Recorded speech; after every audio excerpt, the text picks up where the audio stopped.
اس نے کوئی گستاخی نہیں کی۔ اللہ کہا جی آپ کو اتنی بلائنڈ گستاخی کی نظر نہیں آئے تو پھر میرے مرشد گرامی حضور غزالی زمان اکثر ایک شعر پڑھا کرتے تھے،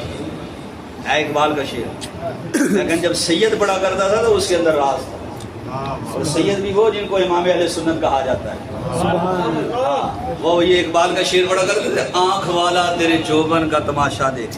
سبحان اللہ، آنکھ والا یا رسول اللہ تیرے جوبن کا تماشا دیکھے، دیدہ پور کو، انا بندہ دیدہ پور کو نظر آئے کیا، وہ کیا دیکھے، جس نیاں ظاہری اکھاویں انیاں ہوند دلی اکھاویں انیاں ہوند، اس کی کس طرح نظر آون سرکار۔ حضور فرماتے ہیں اخی یوسف اسبہ وانا املہ، میرے بھائی یوسف سبی بن کر آئے تھے اور میں ملی بن کر آیا۔ کی سرکار سبی اور ملی میں کیا فرق ہے؟ فرمایا سبی سورج ہوتا ہے جس کو ایک بار دیکھ کر دوسری بار دیکھو تو آنکھیں چدیا جاتی ہیں، ملی چاند ہوتا ہے کہ جس کو بار بار دیکھنے کا دل۔ مولانا صلی اللہ فرماتے ہیں ایسا تجھے خالق نے قرادار بنایا، یوسف کو تیرا طالب دیدار بنایا۔ فرماتے ہیں نظم رسالت، لو جی ندیم صاحب کیسا شعر، فرماتے ہیں اے نظم رسالت کے چمکتے ہوئے مقطع،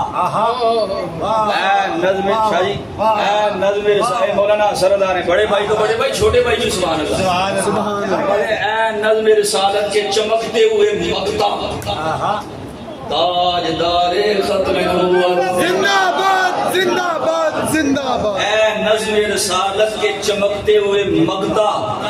یا رسول اللہ تو نے ہی اسے مطلع انوار بنایا۔ سبحان اللہ، سبحان اللہ،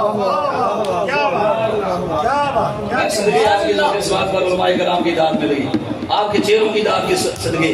فرماتے ہیں اے نظم رسالت کے چمکتے ہوئے مقطع، تو نے ہی اسے مطلع انوار بنایا، کنجی تمہیں دی اپنے خزانوں کی خدا نے، مالک کیا محبوب مختار بنایا۔ پیار سے بولو سبحان اللہ، سبحان اللہ،